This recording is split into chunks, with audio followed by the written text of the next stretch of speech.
Roger, welcome back. Okay, now thank you very much for all of your amazing support on the last video. Thank you so much for that. Really cool. I love the comments. Thank you. Yes, it was something a little bit rustic. Answered a couple of questions on it.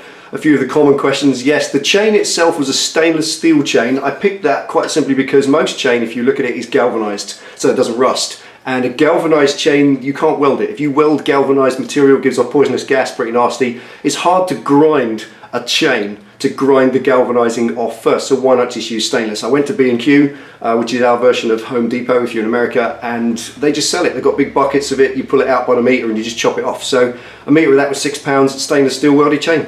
Seemed easy because you can just weld straight onto it, no issues whatsoever. So that was the reason I chose that chain. Why did we paint it? That's what the client wanted.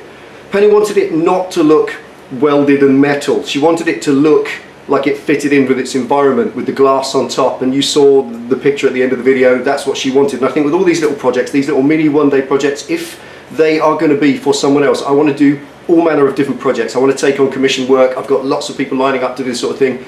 Parts for bikes, bar weights, foot pegs, brackets, all sorts of things. And if I'm going to be doing that sort of thing, I have to work with what the client wants, with what they like. She wanted it in a chromy silver paint. That's the best I could get to chrome. Couldn't afford to go and get it chromed.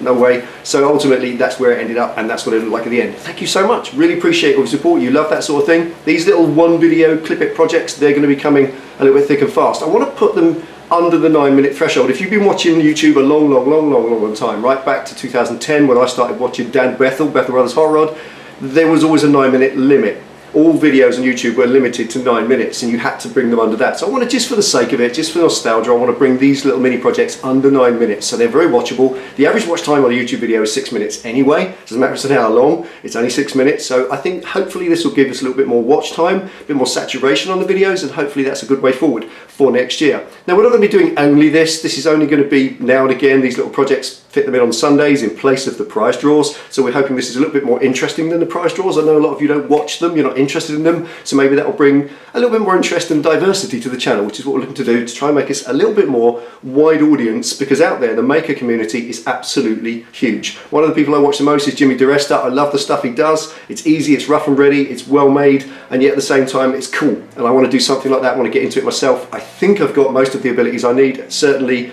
the nucleus of those abilities to develop upon, and machines coming in the new year will help me with that as well. So there we are. So today's project, I'm going to do, said didn't I, 2 of these. So this is the second one. The second one's going to involve this.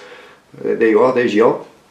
The second one's going to involve this. It's a little bit different to the last one, less rustic, a bit more classical, but rather than chat about it, I'm just going to show you it. So eyes down for a full house. Let's get stuck in.